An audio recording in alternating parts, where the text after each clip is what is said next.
Assalamualaikum warahmatullahi wabarakatuh. Alhamdulillahilladzi arsala rasulahu bil huda wa dinil haqq liyudhhirahu 'alad dini kullih wa kafa billahi syahida.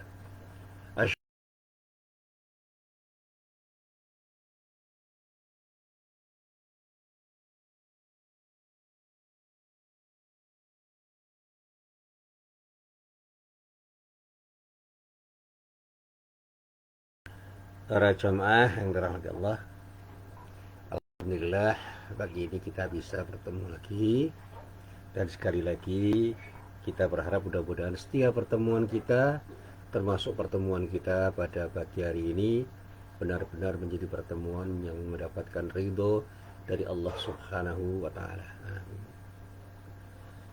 Para jamaah yang dirahmati Allah, sebelum saya sampaikan pengajian saya pada pagi ini, saya mencoba untuk menelaah dua rangkaian ayat yang terdapat di dalam surah Al-Ahzab. Yang pertama pada ayat 21 dan yang kedua pada ayat 40. Di dalam ayat itu Allah berfirman, "A'udzubillahi minasyaitonirrajim. Laqad kana lakum fi Rasulillahi uswatun hasanah liman kana yarjullaha wal yawmal akhir wa dzakarallaha katsira." Ini yang terdapat di dalam surat Al-Ahzab ayat 21.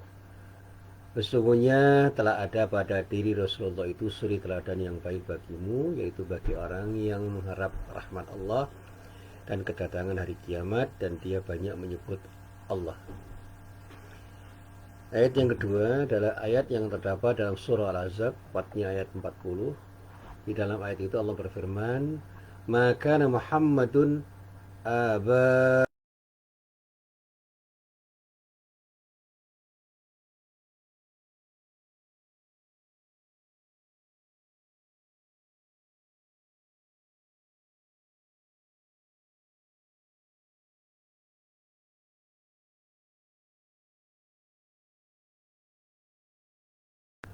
Muhammad itu sekali-kali bukanlah bapak dari seorang laki-laki di antara kamu, tetapi dia adalah Rasulullah dan penutup para nabi, dan Allah Maha mengetahui segala sesuatu. Nah, dua rangkaian ayat ini menginspirasi diri saya untuk mengkaji apa dan siapa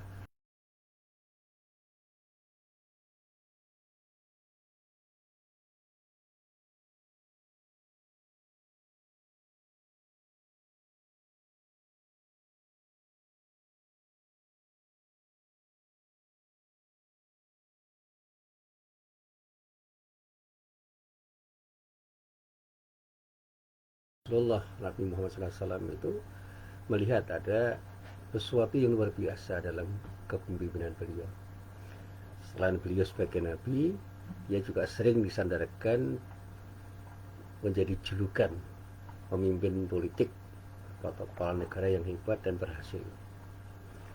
Sehingga kalau kita bicara politik, kita bisa menjadikan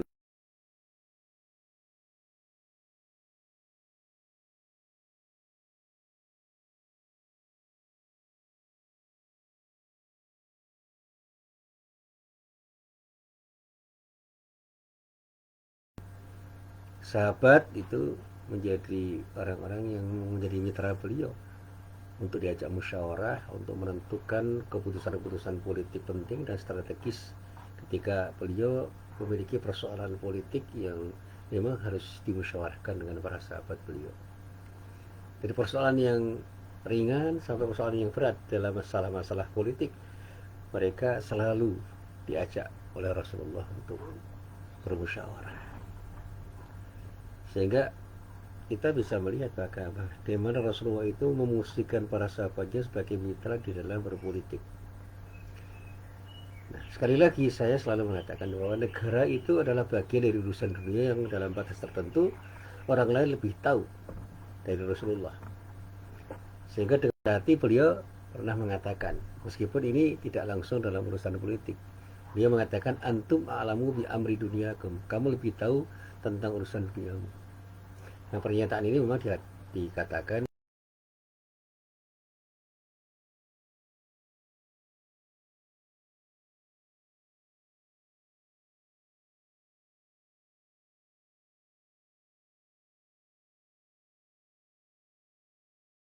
terkait dengan urusan dunia, beliau selalu mengajak bermusyawarah, dan tidak jarang beliau memakai pendapat-pendapat para sahabat untuk membuat keputusan yang strategis. Nah, dalam kenyataannya, jabatan politik yang beliau pegang itu menjadi sarana strategis bagi upaya implementasi ajaran Islam dan pengembangannya. Sebab dengan politik inilah beliau bisa mengendalikan sesuai dengan ide-ide yang ada di dalam Al-Quran, dan betul-betul ide itu menjadi sesuatu yang kontekstual karena ide ini digagas secara kontekstual dalam persoalan-persoalan yang berkembang di masyarakat. Nah, hal ini beliau tunjukkan utamanya ketika beliau berada di Madinah setelah hijrah. Karena di Makkah beliau tidak memiliki urusan politik seperti di Madinah. Oleh karena itu di Madinah beliau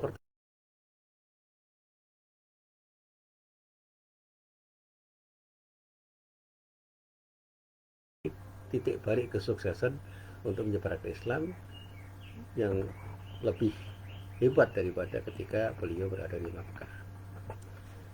Nah, para jamaah yang dirahmati Allah, akan kalau kita bicara dalam dunia politik, Nabi Muhammad SAW itu memiliki feeling politik yang sangat visioner.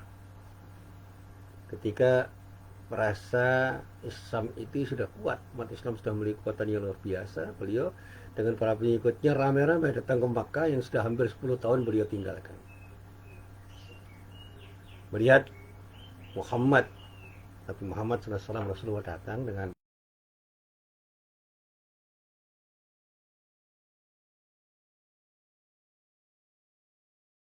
ada apa dengan kedatangan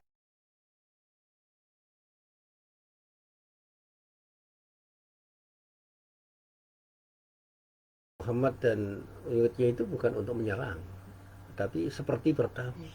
Apalagi orang-orang Makkah pun itu sebenarnya punya simpati terhadap Muhammad dan umatnya karena melihat keberhasilan Muhammad dan pengikutnya ketika membangun Madinah dengan pembangunan yang luar biasa, utamanya pembangunan masyarakatnya. Nah, peristiwa inilah yang digambarkan di dalam Al-Quran sebagai Fathu Makkah, terbukanya kota Makkah. Di dalam Al-Quran kita bisa membaca dalam surat An-Nasr. Dan sering juga beberapa mufassir mengartikannya dengan jatuhnya kota Makkah.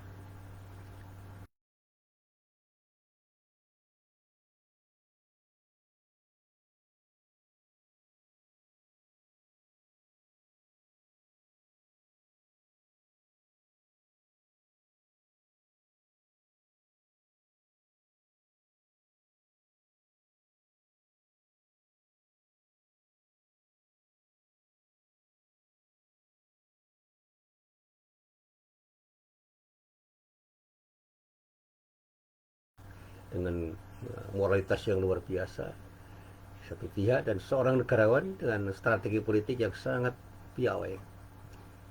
Katakan bahwa Rasulullah mampu menggabungkan dua kekuatan agama dan politik dalam satu kesatuan sinergis yang proporsional, sehingga mampu membangun negara yang kuat dan harus melakukan penekanan, penindasan, bahkan konflik sekecil apapun. Umat Islam itu harus mengubah cara berpikirnya. Bagaimana Islam itu tampil menjadi kekuatan yang disegani, kekuatan yang dirindukan, dan umat Islam harus bersatu.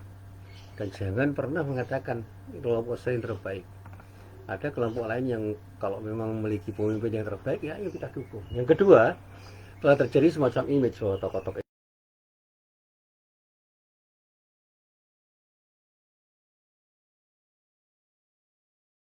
kepentingan Islam tanpa memperhatikan kepentingan negara, sehingga yang namanya nasionalis dan agamis itu selalu dipertentangkan. Ya, negara ini bukan monopoli milik umat Islam, melainkan milik seluruh bangsa Indonesia, titik.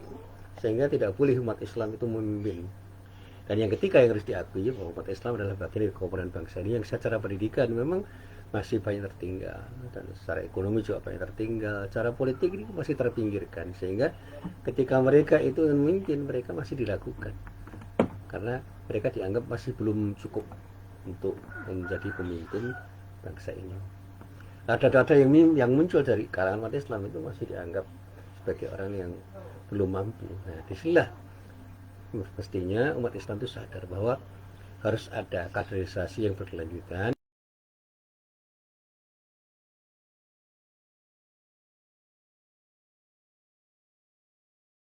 pimpinannya di hadapan siapapun. Kaderisasi di kalangan umat Islam itu harus menjadi program utama agar mereka itu betul-betul bisa melahirkan seorang pemimpin yang dirindukan oleh semua orang dan pada saatnya akan bisa menjadi pemimpin Indonesia yang dirindukan. Nah, dari berbagai celah kita bisa melihat ada kemungkinan itu. Cuma apakah umat Islam sadar bahwa hal ini adalah menjadi kepentingan bersama? Mari kita lebur motif-motif keakuan, kita coba memberikan kontribusi kepada semua pihak dengan menjadikan Islam sebagai kekuatan yang bisa menyejarah, dan Islam yang secara kuantitatif itu banyak bisa menjadi Islam yang secara kualitatif juga bisa menjadi kelompok yang dominan, dan pada saatnya umat Islam bisa memimpin bangsa ini menjadi bangsa yang besar dan meminjam istilah Buya Syafi'i, tidak berada lagi di buritan peradaban. Nah, para jamaah yang dirahmati Allah, tentu saja banyak hal yang saya sampaikan. Tapi intinya begini, kalau kita ingin menjadikan umat Islam itu menjadi pemimpin, mari kita siapkan umat Islam itu untuk menjadi orang yang betul-betul diakui sebagai orang yang dirindukan oleh masyarakat dan bangsa ini. Dan yang kedua, mari kita buang ego kita untuk bisa menjadikan diri kita sebagai kelompok yang benar-benar mengerti arti penting umat Islam menjadi pelaku sejarah, yang pada saatnya mudah-mudahan dengan sekedar ini umat Islam akan menjadi khair ummah dan menjadi orang-orang yang akan menjadikan Indonesia itu menjadi baldatun thayyibatun wa rabbun ghafur. Inilah apa yang saya sampaikan, mudah-mudahan bermanfaat. Billahi taufik wal hidayah. Assalamualaikum warahmatullahi wabarakatuh.